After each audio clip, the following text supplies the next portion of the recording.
ഇറാന്റെ missile drone കേന്ദ്രങ്ങളിൽ US ആക്രമണം ഉണ്ടായിരിക്കുകയാണ് ഇന്ന് രാവിലെ.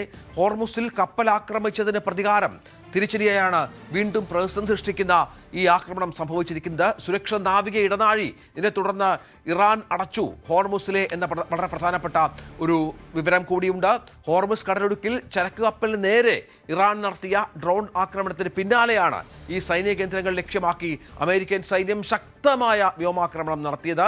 ഇറാന്റേത് വിഡ്ഢിത്തം നിറഞ്ഞ വെടിനിർത്തൽ കരാറിന്റെ ലംഘനമാണെന്നാണ് US പ്രസിഡന്റ് ട്രംപ് വ്യക്തമാക്കിയിരിക്കുന്നത്. തൊട്ടു പിന്നാലെ ആയിരുന്നു അമേരിക്കയുടെ അപ്രതീക്ഷിത സൈനിക നീക്കമുണ്ടായത്. അജയ് സുധാ ബിജു ഏറ്റവും പുതിയ വിവരങ്ങളുമായി ചേരുകയാണ്. അജയ്, ആർക്കും പരിക്കേറ്റത് റിപ്പോർട്ടില്ല. മേഖലയിൽ കുടുങ്ങിക്കിടക്കുന്ന 11,000-ലധികം നാവികരെ സുരക്ഷിതമായി ഒഴിപ്പിക്കാനുള്ള അടിയന്തര പദ്ധതികൾക്ക് ഈ സംഭവം കാരണമായി നമുക്കറിയാം. പക്ഷേ ഇപ്പോഴത്തെ അമേരിക്കയുടെ ആക്രമണം ഏതൊക്കെ മേഖലകളിലാണ്? ഇറാൻ ഇതുമായി ബന്ധപ്പെട്ട് പ്രതികരിച്ചിട്ടുണ്ടോ?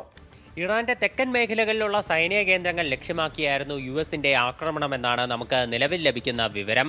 എന്നാൽ ഈ ആക്രമണത്തിന്റെ തോത്, അതുപോലെ എത്ര പേർക്ക് ജീവൻ നഷ്ടമായിട്ടുണ്ട്, എത്ര പേർക്ക് പരിക്കേറ്റു എന്നുള്ള വിവരങ്ങളൊന്നും നമുക്ക് ഈ ഘട്ടത്തിൽ ലഭ്യമായിട്ടില്ല.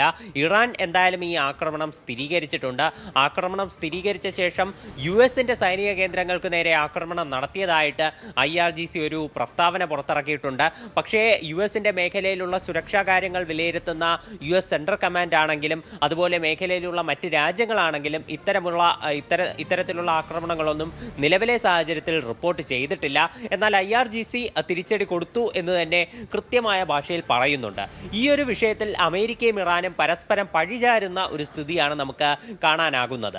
അമേരിക്ക പറയുന്നു സിംഗപ്പൂർ കപ്പലിന് നേരെ ആക്രമണം നടത്തിക്കൊണ്ട് ഇറാൻ വെടിനിർത്തൽ കരാറിന്റെ ലംഘനം നടത്തിയെന്ന്. അതേസമയം ഇറാൻ പറയുന്നത് അമേരിക്ക ഇറാനുള്ളിലേക്ക് ആക്രമണം നടത്തി, ഈ വെടിനിർത്തൽ കരാറിന്റെ ലംഘനം നടത്തി. ട്രംപിന് ഈ ഒരു 14 ധാരണാപത്രത്തിലോട് യാതൊരുവിധ ആത്മാർത്ഥതയും ഇല്ല എന്നെല്ലാം ആരോപിച്ചുകൊണ്ടാണ് ഇറാൻ നിലവിൽ രംഗത്ത് വന്നിരിക്കുന്നത്. അതുപോലെ പരസ്പരം ആരോപണ പ്രത്യാരോപണങ്ങൾ നടത്തുന്നതല്ലാതെ കൃത്യമായിട്ടുള്ള ഒരു പരിഹാരം വിഷയത്തിൽ കൊണ്ടുവരാനായിട്ട് അമേരിക്കയാണെങ്കിലും ഇറാനാണെങ്കിലും ഈ ഒരു ഘട്ടം വരെയും ശ്രമിച്ചിട്ടില്ല. ഇപ്പോൾ ഇറാനിലേക്ക് ആക്രമണം നടത്തിയത് ട്രംപിന്റെയും JD വാൻസിന്റെയും 2 പ്രസ്താവനകൾക്ക് പിന്നാലെയാണെന്ന് നമുക്ക് കാണാൻ സാധിക്കും. ട്രംപ് ഇന്നലെ പറഞ്ഞത് ഇറാൻ ഈ നടത്തിയ വെടിനിർത്തൽ ലംഘനം എന്ന് പറയുന്നത് വിഡ്ഢിത്തം നിറഞ്ഞ ഒരു പ്രവൃത്തിയാണെന്നാണ്. അതുപോലെ ഇറാൻ ഇതിന്റെ പ്രത്യാഘാതം അനുഭവിക്കേണ്ടി വരുമെന്നും ട്രംപ് ഇന്നലെ മാധ്യമപ്രവർത്തകരോട് പ്രതികരിക്കുന്ന സമയത്ത് പറഞ്ഞിരുന്നു. JD വാൻസ് ആക്രമണത്തെ ആക്രമണം കൊണ്ട് തന്നെ നേരിടുമെന്ന് കഴിഞ്ഞ ദിവസം X അക്കൗണ്ടിൽ കുറിച്ചിരുന്നു. അപ്പോൾ അത്തരം ഭീഷണികൾക്ക് ശേഷമാണ് ഇപ്പോൾ US നേരെ ഇറാനിലേക്ക് ആക്രമണം നടത്തിയിട്ടുള്ളത്. ഇറാനിലെ മിസൈൽ അതുപോലെ ഡ്രോൺ നിർമ്മാണ കേന്ദ്രങ്ങൾക്ക് നേരെയായിരുന്നു ഈ ആക്രമണമെന്നും നമുക്ക് ഈ ഘട്ടത്തിൽ വിവരം ലഭിക്കുന്നുണ്ട്. അതായത് സൈനിക നടപടി പ്രഖ്യാപിക്കുന്നതിന് തൊട്ട് മുൻപ് വൈറ്റ് ഹൗസിൽ മാധ്യമപ്രവർത്തകരെ ട്രംപ് കണ്ടിരുന്നു. ഇറാന്റെ നീക്കത്തിന് മറുപടി നൽകുമോ അമേരിക്ക എന്ന് ചോദിച്ചപ്പോൾ നിങ്ങളത് കാണാൻ പോവുകയാണ് എന്ന് പറയുകയും തുടർന്ന് വളരെ പെട്ടെന്ന് ഈ ആക്രമണം സംഭവിക്കുകയുമായിരുന്നു. വെടിനിർത്തൽ കരാർ ഇപ്പോഴും ഉണ്ടോ എന്ന ചോദ്യങ്ങളോട് വ്യക്തമായി പ്രതികരിക്കാൻ അദ്ദേഹം തയ്യാറായില്ല. അടുത്ത 60 ദിവസത്തേക്ക് വാണിജ്യ കപ്പലുകളുടെ സുരക്ഷിതമായ യാത്ര ഉറപ്പാക്കാൻ ഇറാൻ പരമാവധി ശ്രമിക്കണമെന്ന വ്യവസ്ഥ സമാധാന കരാറുണ്ടായിരുന്നു. ഈ കരാറാണ് ലംഘിക്കപ്പെട്ടത് എന്നാണ് ട്രംപിന്റെ ആരോപണം. ഇതാണ് പ്രധാന പ്രശ്നം അജയ്. കാരണം ഈ കരാറുമായി ബന്ധപ്പെട്ടുള്ള കാര്യങ്ങൾ ഇരു രാജ്യങ്ങളും പാലിക്കാതെ പോകുമ്പോൾ അത് ഈ കരാറിന്റെ പ്രസക്തിയെ തന്നെ ചോദ്യം ചെയ്യുകയാണ്. തീർച്ചയായിട്ടും അമേരിക്കയും ഇറാനും തമ്മിൽ ഒപ്പിട്ട ഈ 14 ധാരണാപത്രത്തെ സംബന്ധിച്ച് പലതരം വിമർശനങ്ങൾ ഉണ്ടായിരുന്നു. ഒരു സമാധാന കരാർ ഇതുവരെ നിലവിൽ വന്നിട്ടില്ല എന്നുള്ളതും ശ്രദ്ധേയമാണ്. നിലവിലൊരു ധാരണാപത്രമാണ് അമേരിക്കയ്ക്കും ഇറാനും ഇടയിൽ നിലനിൽക്കുന്നത്. ഇത് സംബന്ധിച്ച് 60 ദിവസത്തെ വെടിനിർത്തൽ കരാർ നിലവിൽ വന്നു.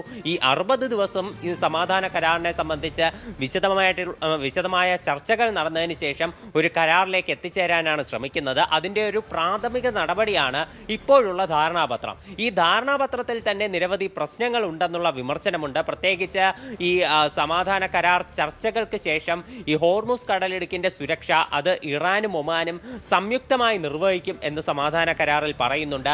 അതുപോലെ ഈ 60 ദിവസത്തെ വെടിനിർത്തൽ പീരീഡിൽ ഈ മേഖലയിലൂടെയുള്ള സുരക്ഷിത യാത്ര ഇറാൻ വാഗ്ദാനം ചെയ്യണം. അതുപോലെ യാത്ര പൂർണ്ണമായിട്ടും സൗജന്യമായിരിക്കണം, ഒരു തടസ്സവും പാടില്ല എന്നൊരു വ്യവസ്ഥ കൂടിയുണ്ട്. അപ്പോൾ ഇതിലൊക്കെ ഇറാന് മേഖലയിലുള്ള ഒരു സുരക്ഷയിൽ അതുപോലെ മേഖലയിലുള്ള ഒരു കപ്പൽ ഗതാഗതത്തിൽ മുൻഗണന നൽകുന്ന ഒരു വിഷയങ്ങളാണ്. അപ്പോൾ ഈ കാര്യങ്ങളെല്ലാം ഒരു കരാറിലുള്ളത് വലിയ തരത്തിൽ ഒരു അമേരിക്കയ്ക്കുള്ളിൽ നിന്ന് തന്നെ വിമർശനം വന്നിട്ടുള്ള കാര്യങ്ങളാണ്. തീർച്ചയായും അതാണ് കാര്യം. നമുക്കത് പ്രധാനപ്പെട്ട കാര്യമാണ്. ഇതിന്റെ ഒരു ഭാവി സംബന്ധിച്ച് ഇപ്പോൾ വലിയ ആശയക്കുഴപ്പം നിലനിൽക്കുകയാണ്. ഈ കരാറുമായി ബന്ധപ്പെട്ട് ഇരു രാജ്യങ്ങൾക്കും സ്വീകാര്യമല്ലാത്ത പല വ്യവസ്ഥകളും ഈ പാകിസ്ഥാന്റെ മധ്യസ്ഥതയിൽ കൊണ്ടുവന്ന കരാറിന്റെ ഭാഗമായി ഉണ്ട് എന്നുള്ളതാണ് ഈ കരാറിന്റെ ഭാവിയുമായി ബന്ധപ്പെട്ട് ആശയക്കുഴപ്പം ഉണ്ടാക്കുന്നത്. കൂടുതൽ വാർത്തകൾക്ക് news 18 Keralam YouTube channel subscribe ചെയ്യുക.